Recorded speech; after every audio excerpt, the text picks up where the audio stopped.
Menurut perbicaraan di mahkamah pada 21 April yang terbaru ini, dikatakan di dalam dubur adik Zain Ryan kita tiada DNA lain yang dijumpai, guys. Di mana di sini hanya dijumpai DNA itu adalah milik adik Zain Ryan sahaja. Oleh kerana tiada DNA pelaku atau orang asing yang lain, guys, yang berada di dalam tubuh badan adik Zain Ryan, jadi di sini ramailah pula rakyat Malaysia membuat spekulasi lah, mengatakan mungkin pembunuhan itu dilakukan oleh ahli keluarganya sendirilah, apalah. Jadi guys, aku rasa benda ni memang tak boleh kita fitnah-fitnah, tuduh-tuduh. Biarlah mahkamah melakukan siasatannya. Juga 21 April ya, baru-baru ini mahkamah juga memberitahu di dalam perbicaraannya bahawa ada terjumpa kesan darah, bukan hanya di dalam bilik Zain Ryan tetapi juga di dalam rumah, iaitu bilik air, di dalam rumah milik Zain Ryan dan keluarganya. Jadi kat sini lebih ramai yang membuat spekulasi ya guys, kerana yalah dorang fikirlah macam mana ada darah kan. Jadi okey, ceritanya begini. Mula-mula tertuduh pertama iaitu ayah kepada Zain Ryan iaitu Zaim, dan tertuduh kedua, tertuduh wanita iaitu ibu kepada Zain Ryan. Ibu Zain Ryan mengatakan bahawa kesan-kesan darah itu biasalah di rumah, kerana kadang-kadang Zain Ryan apabila hidungnya berdarah, berhingus, dia calik-calik je darah itu di arwah calik je darah itu di dinding-dinding, di dalam bilik lah, dalam tandas lah kan. Tapi ada juga ibu kepada Zain Ryan ini mengatakan, berdasarkan perbicaraan yang aku baca ya di berita, mengatakan pernah juga si mati atau arwah adik Zain Ryan pernah terkena pencukur sampai berdarah. Apabila mereka membuatkan siasatan forensik terhadap darah itu milik siapa, akhirnya bukan milik Zain Ryan tetapi milik ayah kepada Zain Ryan. Tapi ada juga sampel darah daripada bilik yang masih saksi tak bagi tahu milik siapa di dalam rumah. Selain itu guys, ada juga pada hari kejadiannya kehilangan itu, ada saksi polis juga mengatakan, saksi pakar mengatakan terjumpanya kasut hitam berlumpur di bilik ya, satu bilik berhampiran dengan peti ais ya. Jadi tak tahu kasut hitam itu milik Zain Ryan ke, milik siapa ke, adakah yang baru atau lama, kita tak pasti guys. Jadi kat sini ramai yang mulalah mempersoalkan credibility atau statement-statement daripada tertuduh-tertuduh ini, iaitu ibu dan ayah Zain Ryan yang dikatakan dituduh atas akta pengabaian anak-anak hingga menyebabkan kecederaan fizikal kan guys. Jadi guys, ramai yang mula bertanyakan berdasarkan banyak bicara-bicara sebelum ini di mahkamah. Contohnya statement yang bercanggah. Ada yang mengatakan kenapa saksi iaitu jiran ibu Zain Ryan sendiri mengatakan dia berjumpa ibu Zain Ryan pada pukul 12 suku macam tu, berpakaian lain guys, berpakaian putih, tudung hitam ya, seluar hitam macam tu lah lebih kurang. Tapi lepas 15 minit lepas tu ke 20 minit macam tu saja, tiba-tiba 12.35 macam tu, tengok-tengok baju ibu Zain Ryan dah berubah. Jadi dalam masa jiran ibu Zain Ryan ni nak pergi menghantar anaknya ke sekolah pukul 12 suku tu, dia terserempak dengan ibu Zain Ryan pada hari kehilangan Zain Ryan. Tapi apa yang menyebabkan ramai rakyat Malaysia yang komen, dia kata kenyataan tu bercanggah lah. Contohnya jiran mengatakan apabila dilampak ibu Zain Ryan itu turun naik tangga tu kan, dia hanya membawa satu peralatan iaitu beg galas Zain Ryan saja dia nampak, berwarna biru merah macam tu. Tapi ada yang cakap di TV, ibu Zain Ryan ada mengatakan dia memang membawa plastik-plastik dari pasar raya shopping, dan apabila dia naik ke tangga tu, tiba-tiba dia perasan hilang anaknya dan dia terus mencari, tapi dia sempat naik dan simpan lah orang kata plastik-plastik shopping tu di atas di rumah. Ada yang komen cakap juga apabila saksi polis yang menerima laporan adik Zain hilang pada ibunya itu mengatakan apabila ibunya sampai, ada juga beg galas adik Zain Ryan dan juga ada juga plastik-plastik pasar raya yang dibawa sekali.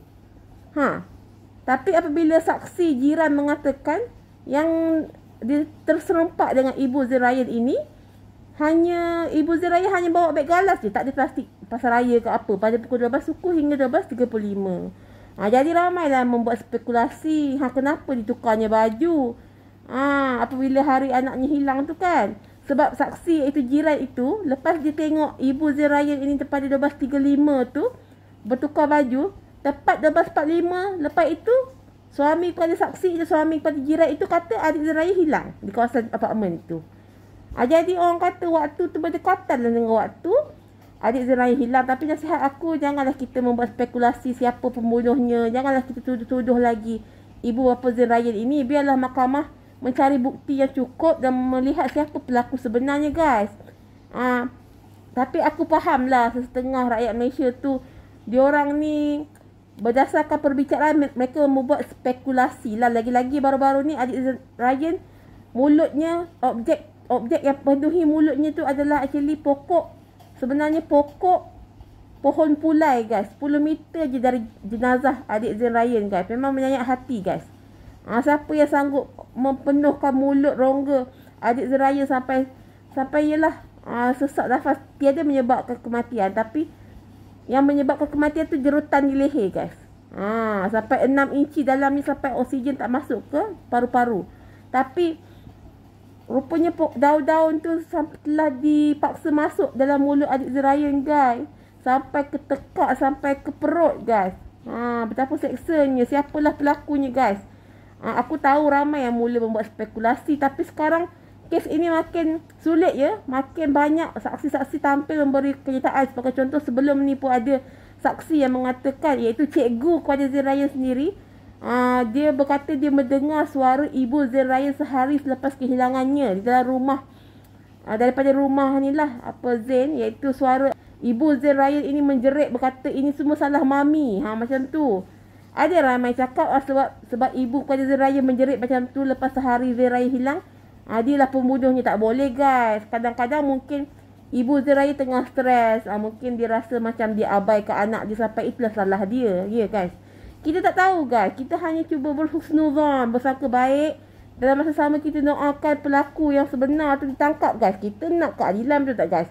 Kita tak boleh pakai tuduh sana, tuduh sini, cabut dah topeng aku.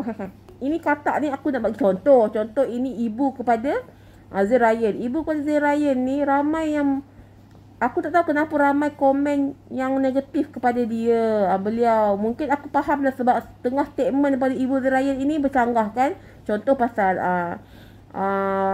waktu dia sampai membuat laporan polis tu, membawa plastik shopping dan juga plastik beg galas. Zain Ryan ada yang cakap masa kat tangga tu tak ada pun plastik pasaraya, tapi CCTV menunjukkan betul lah Ibu Zain Ryan ada di pasaraya. Tapi waktu pukul berapa tak pasti, guys. Jadi, guys, untuk aku ada juga yang cakap riak wajah Ibu Zain Ryan ni bagi tak ada perasaan. Sampai saksi pun, polis pun menunjukkan, tak tahu polis ke saksi siapa, menunjukkan balik lakon semula wajah Ibu Zain Ryan yang macam tak ada perasaan, macam tak ada ni lah, tak ada reaksi tu pada hari kehilangan anaknya. Dan juga ada laporan mengatakan Ibu Zain Ryan juga tidak dapat menjawab soalan-soalan berkaitan Zain Ryan pada hari kehilangannya. Contohnya, apa minat Zain Ryan dan sekian-sekian, tak dapat dijawab oleh Ibu Zain Ryan sendirilah. Mungkin masih terkejut, guys. Kita tak tahu kan, guys. Ramai juga yang bercakap mungkin kenapa ya peguam sebelum ini yang mewakili ibu bapa Zain Ryan menarik diri. Kita tak tahu sebab apa. Kerana peguam sendiri pun tak kata kenapa. Atau sebab tak dapat dielak lah yang dikatakannya. Tapi Datuk Kuala Zain Ryan sendiri telah melantik peguam-peguam baru untuk mewakili anaknya sendiri, iaitu anak lelakinya dan juga tertuduh lelaki dan juga anak menantunya, iaitu Ibu Zain Ryan. Jadi, guys, kat sini aku rasa aku nak sangatlah tahu siapa pelakunya. Dan juga kan ada satu video yang orang merakam Ibu Zain Ryan dan dua anaknya dipimpin di tangga kan, dekat apartmen tu. Siapa pula yang rakam tu, guys? Aku pun pelik, guys. Sampai Ibu Zain Ryan sendiri dah buat laporan polis Nak tahu siapa yang merakamnya. Kenapa dia nak rakam pula kan? Adik Zain Ryan ni dengan ibunya dengan adik Zain. Berdua lah, kira dua-dua anak ni dipimpin oleh mak Zain Ryan. Kenapa nak dirakam dari jauh? Apa motifnya kita tak tahu guys.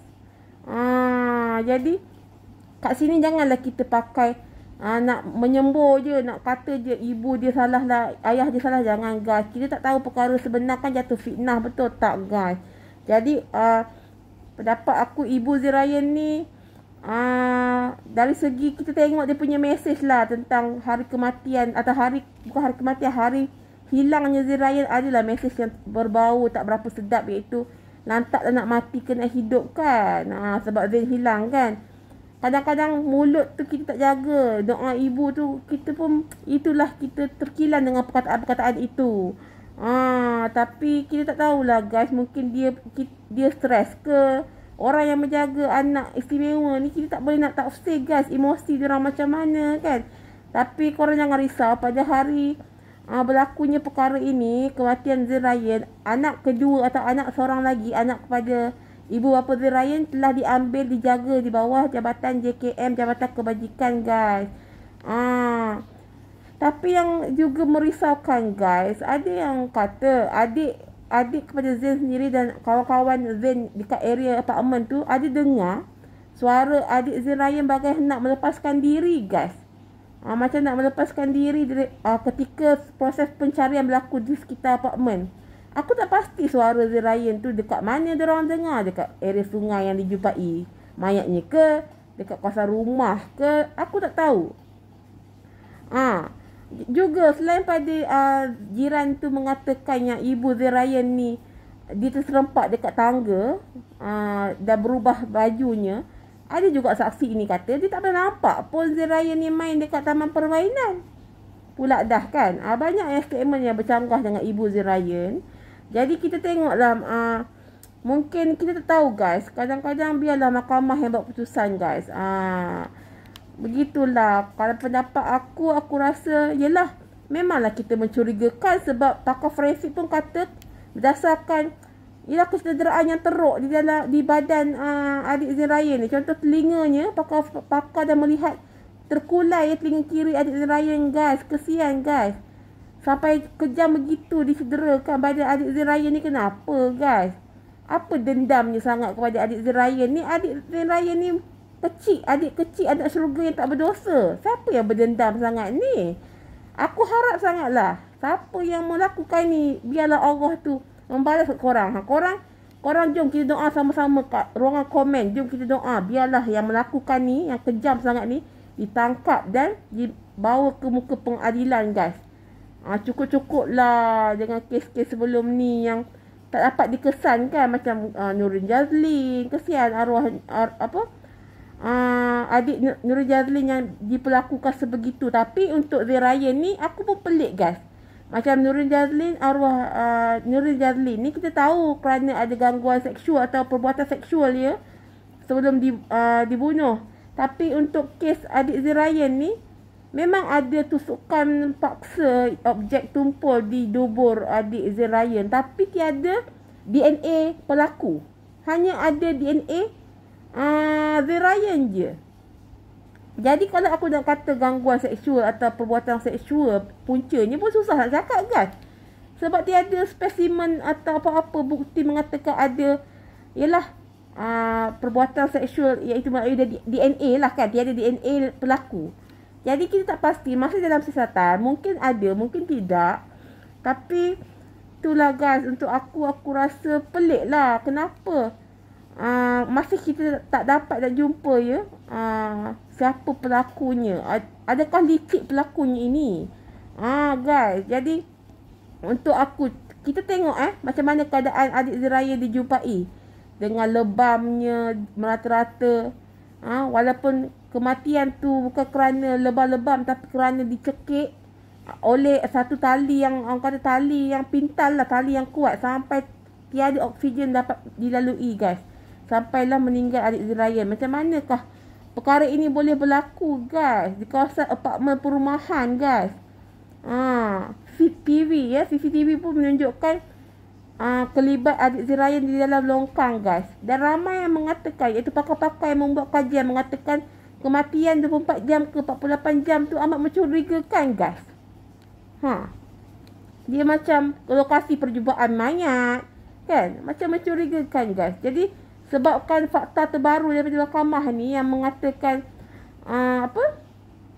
Ibu Zain Ryan cakap darah-darah yang diorang jumpa dekat dalam rumah tu, yang diorang kan pakai forensik pada chat, kan, mana ada darah walaupun dah dilap ke apa. Tapi Ibu Zain Ryan tetap menegaskan darah itu kerana hidung Zain Ryan berhingus, kadang-kadang berdarah dicalik-caliknya. Jadi kita nak tuduh pun tak boleh, guys. Bahaya, guys. Nanti jadi fitnah. Jadi kita anggap je lah kita tak pasti siapa pelakunya. Betul tak, guys? Itulah, guys. Kadang-kadang kita tak tahu sifat mental seseorang menjaga anak istimewa ni. Korang kalau ada pengalaman, korang boleh komen kat bawah. Korang jangan lupa subscribe and komen kat bawah. Apa pendapat korang? Korang rasa perlu tak mereka ni tertuduh ni didakwa atas 302, iaitu atas pembunuhan, atau hanya atas pengabaian? Aku tak pasti, biarlah mahkamah yang buat putusan. Tapi yalah, kita harap nanti di bawah akta pembunuhan adalah pelakunya yang akan disabitkan kesalahan, guys, secepat mungkin. Makin banyak bukti-bukti dikeluarkan, bukti CCTV, bukti dipaksa masuknya daun pokok pulai tu, yang hanya 10 meter je daripada mayat adik Zain. Ada juga bukti DNA tu tiada DNA orang lain, hanya DNA daripada adik Zain je di dalam duburnya. Tiada pelaku punya DNA. Tak ada spesimen orang lain, guys. Dekat situ kita pelik lah sampai diorang cakap ramai lah yang cakap. Ada yang cakap bersabarlah pada ibu bapanya, sabar menjaga anak autisma bukan senang. Betul tu, guys. Aku ada juga orang yang komen kat channel aku yang cakap diorang sendiri menjaga anak autisma, dan aku respect kat korang. Aku respect korang yang menjaga anak-anak korang upaya. Korang ibu bapa yang hebat dan bukan mudah. Semoga Allah bagikan korang darjat yang tinggi dalam syurga. Amin, insya-Allah. Korang komen kat bawah apa perasaan korang tentang bicara yang baru berlaku ni, 21 April ni, tentang penemuan daun-daun pokok pulai dalam mulut Zain Ryan. Korang rasa orang yang buat ni yang bersifat dendam ke, guys? Korang cuba komen kat bawah, guys. Jadi korang yang belum subscribe lagi, korang boleh subscribe, guys. Terima kasih selalu menonton video aku. Aku akan post banyak lagi video lepas ni. Jangan lupa like video dan subscribe. Dan komen kat bawah apa komen korang tentang kes terbaru ini. Dan aku harap ramai kat luar sana jangan buat spekulasi lagi lah, kan. Nanti berdosa, kan. Takut aku. Jangan dah kita tuduh mak bapak dia ke apa. Biarlah mahkamah yang adil dan saksama membuat keputusan. Betul tak, guys? Terima kasih tak sudi subscribe, sudi tengok video aku. Dan yalah, kita sama-sama kita mengikuti peredaran ni. Sebab apa? Kita nakkan justice for Zain Ryan. Keadilan buat Zain Ryan. Kita akan sama-sama mengulaskan apa yang berlaku di mahkamah. Dan pada 22 April akan disambungkan perbicaraan. Dan mungkin banyak lagi lah, kan, info-info baru akan dikeluarkan oleh pakar-pakar dan saksi-saksi. Guys, untuk korang yang belum tahu, aku akhirnya telah membuatkan membership. Membership ni, korang selain pada korang subscribe, korang boleh tekan butang join. Dekat butang join tu, kalau korang nak jadi member lah, kira jadi member Topeng Pening, korang tekan je join. Tapi adalah yang korang kena pilih lah, korang nak yang mana satu. Jadi join member Topeng Hot ke, yang santai ke, atau yang adalah yang macam-macam lah, yang power lah semua, kan. Korang tengok, kalau korang nak jadi member boleh, aku tak paksa. Bayaran pun pilih lah ikut korang suka. Tapi kalau korang tak nak jadi member pun okey, korang subscribe aja, percuma je, guys. Okey, guys. Terima kasih, guys. Untuk orang yang jadi member nanti, korang nantikan sesi live aku. Korang boleh tanya apa je soalan, aku akan menjawab. Okey. Terima kasih semua. Jangan lupa subscribe. Jom kita doakan adik Zain Ryan, guys. Al-Fatihah. Sila komen kat bawah, ya. Bye.